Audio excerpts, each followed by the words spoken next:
¿quién está detrás de esos bancos? ¿Quiénes son los grandes bancos del mundo que de verdad manejan los paraísos fiscales y en realidad manejan el narcotráfico, manejan el tráfico de armas y tantas otras partes de la criminalidad organizada a la que pretendemos atacar? Bueno, al final estos paraísos fiscales, como estamos hablando, lo que hacen, o sea, no es que manejen el narcotráfico o este tipo de cosas, sino que le dan herramientas, ¿no? Hemos visto como distintos dictadores africanos o, bueno, pues narcos colombianos o tráfico de armas o tal, acaban en paraísos fiscales, puede ser Suiza, ¿no?, antes con su secreto bancario, o Gibraltar, como estamos hablando, otros tantos países. ¿Quién anda detrás de estos bancos? Pues hombre, es muy duro decirlo, pero es verdad que el mundo anglosajón tiene muchísimo que ver, ¿no?, como estamos hablando.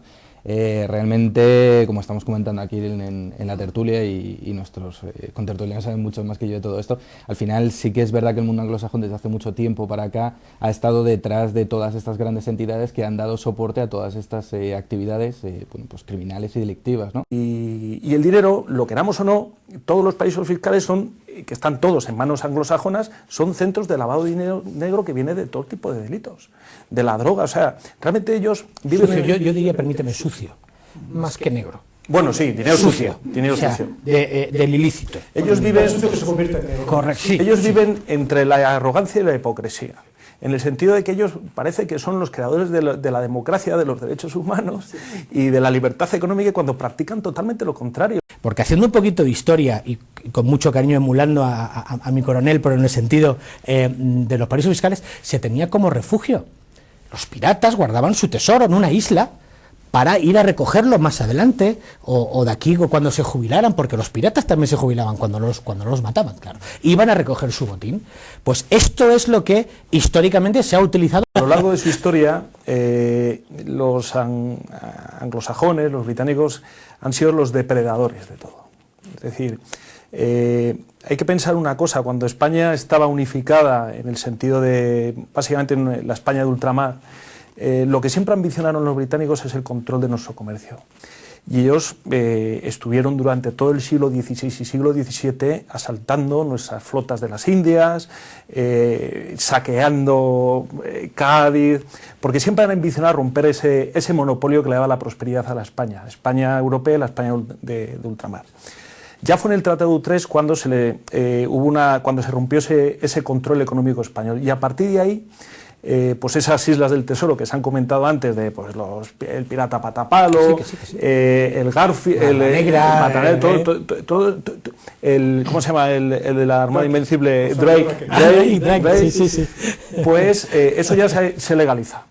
Y ahora mismo los paraísos fiscales no son más que la transposición al momento presente de esa figura, porque se ha comentado anteriormente, ellos guardan allí el dinero que en su gran mayoría, hay que decirlo, además hay que decirlo claramente, tienen un origen delictivo, tráfico de drogas, tráfico de personas, todo el tráfico de población negra de África, América, lo llevaron los ingleses, con los portugueses también, cuando nos crearon la fama. Efectivamente, ¿no?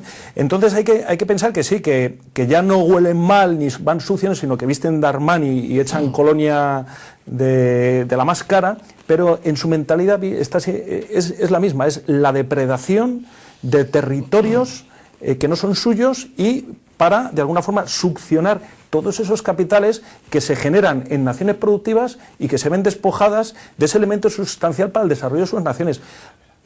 Gibraltar, por ejemplo, ¿cómo se ve en términos empíricos? Podemos decir que es un paraíso fiscal. Básicamente con que la provincia limítrofe, que es Cádiz, tiene la mayor tasa de paro de España y de Europa, más de un 40%, y en los jóvenes el 70%. La gente de la línea de la Concepción, ¿de qué vive? Del trapicheo, de la droga, del tabaco, es decir, lo degrada todo. Un paraíso fiscal, si nos que pensamos en Gibraltar, digo, qué bien les va a ellos, pero claro, es que ellos son 30.000 personas. Pero es que hay que ver que hay una provincia... Tampoco les va bien a todos, ¿eh? Bueno, tampoco les va bien. Cuidado. Pero vamos... Permíteme. Sí. No son todos millonarios.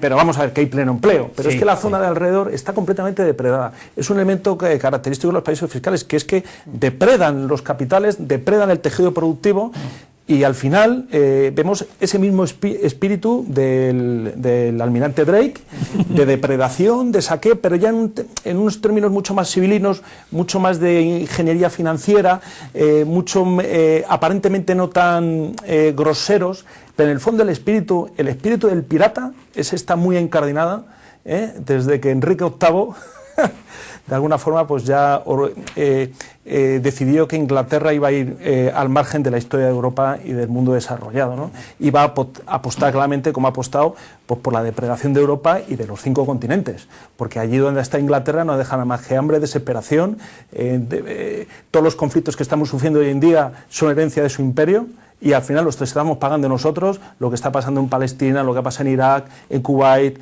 es decir, la división de Hispanoamérica, o sea, la emancipación de Hispanoamérica es un tema que he estudiado en profundidad, más se lo explico a mis alumnos en la universidad, está financiada por ellos, pero en unas condiciones draconianas, y al final en esa financiación iba la semilla de la discordia. Hispanoamérica está tan dividida, tan enfrentada durante 2 siglos, porque ahí está el inglés, controlando los medios de producción, controlando toda la riqueza de nuestro continente perdido.